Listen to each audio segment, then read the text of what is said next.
wake up!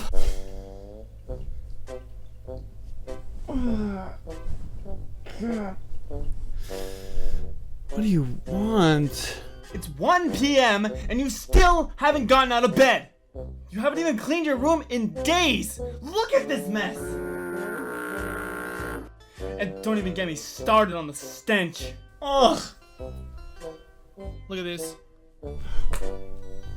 You have to make another Anki video again. You could've just started with that! Sorry, kitty.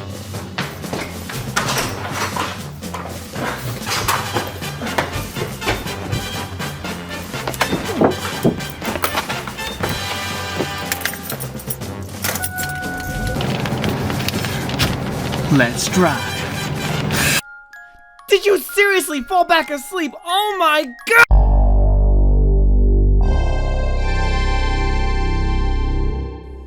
Hello everybody and welcome back to another episode of Not So Indie.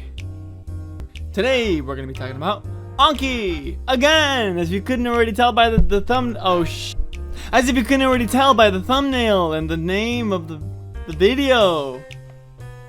If you haven't seen the last time that we covered Anki, well, what are you waiting for? The video is right there. But all jokes aside, you don't have to watch the first video to understand this one, because in a way, this one kind of acts as a sort of retrospective. So it will go over the past, some parts that I missed from the past, as well as where the future is headed right now.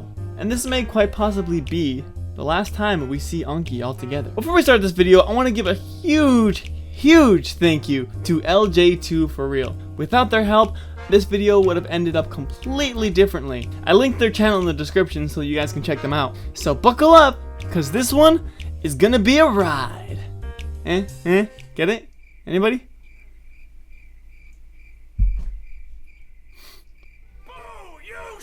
Let's turn that time dial all the way back to 2019. Anki goes bankrupt and sells their assets to DDL. Despite this, people still love their products. Then, Digital Dream Labs, or DDL for short, announces upgraded models to their Cosmo and Vector lines, as well as Overdrive. And I guess they also announced that butter robot thing from Rick and Morty. That and this weird robot called Kavu, which I'll have to go more in depth with in a separate video, since these two alone deserve a lot more than just a small segment in a video. After months of going without updates, despite the support from their crowdfunding campaigns, both Cosmo and Vector were receiving critical backlash from fans. Despite this and the global pandemic, DDL managed to keep a relatively calm exterior, posting empty promise after empty promise, as well as meaningless promotional videos. But it wouldn't be until May 2022 when people started to actually receive their Vector 2.0s.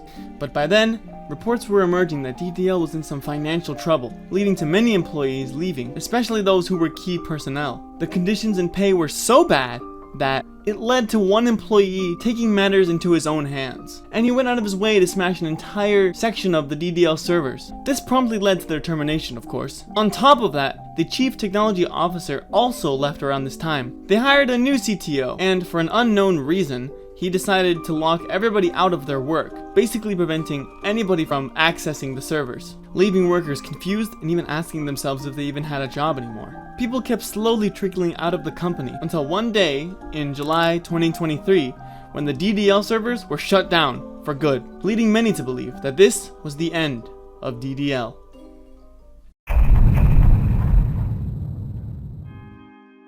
Things couldn't be worse for DDL. Customers were reporting issues such as unfulfilled orders, lack of refunds, and unresponsive customer support, particularly concerning the Cosmo 2.0 and Vector 2.0 models. In response to these complaints, the Pennsylvania Attorney General filed a lawsuit against DDL in about October 2023-ish, alleging widespread failures to fulfill orders and provide bad customer service, of course, which only served to hurt DDL's already terrible reputation. Luckily for DDL, they managed to get their servers back up at least over a year later. However, people continued to have concerns over their products and their long-term viability.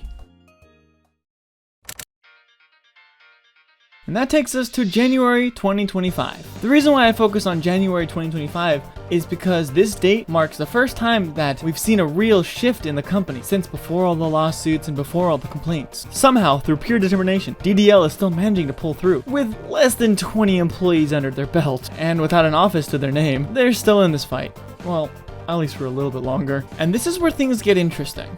They hired then Overdrive enthusiast LDR Snow, which we'll be just calling Snow for now for easier namesake, as a contractor who at the time was working on a better updated version of the dated 2.6 app. And on top of that, it was open source.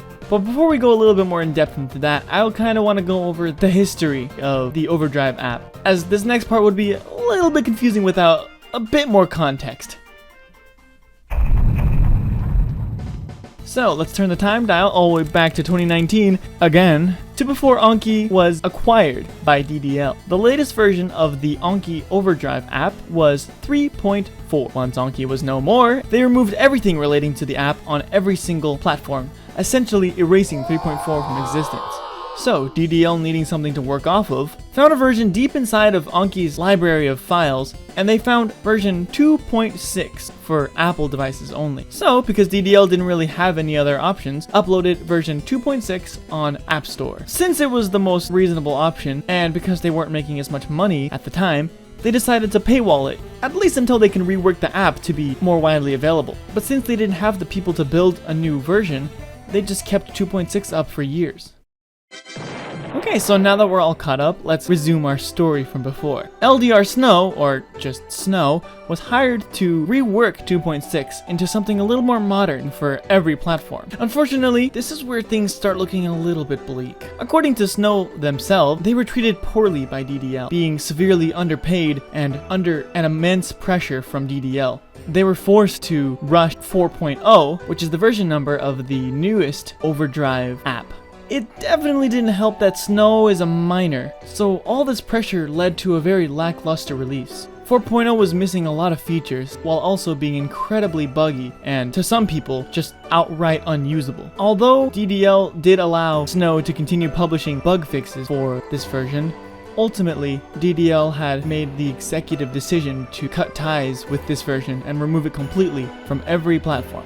Not too long later, Snow tried to build another version of the Overdrive app based off of the code from the lost 3.4 update, but after realizing it would take a lot longer than they anticipated, they abandoned this project and instead, using their cybersecurity skills, managed to fetch an older version of 2.6. Okay, I know this sounds a bit confusing, but once the original 2.6 that DDL posted was removed from the Play Store, it essentially erased it from existence. Not only did DDL not have access to it, but neither did Snow. So the version that Snow uncovered was 2.6.3. And if you're wondering what the differences are, this version is missing the Fast and Furious cars as well as support for Nuke Phantom. So now that 2.6 is basically restored to both Android and Apple, what's next for Anki? I've been told from my inside source that Snow is currently working on version 6.0, which is set to be the definitive version of Overdrive. But nothing is set for release at least for another year, and so far at least, we haven't heard anything regarding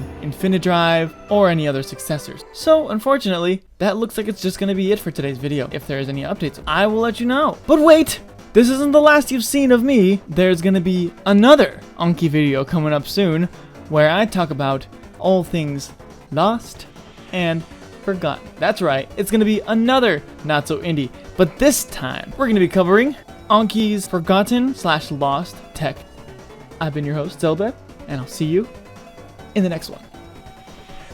Bye-bye!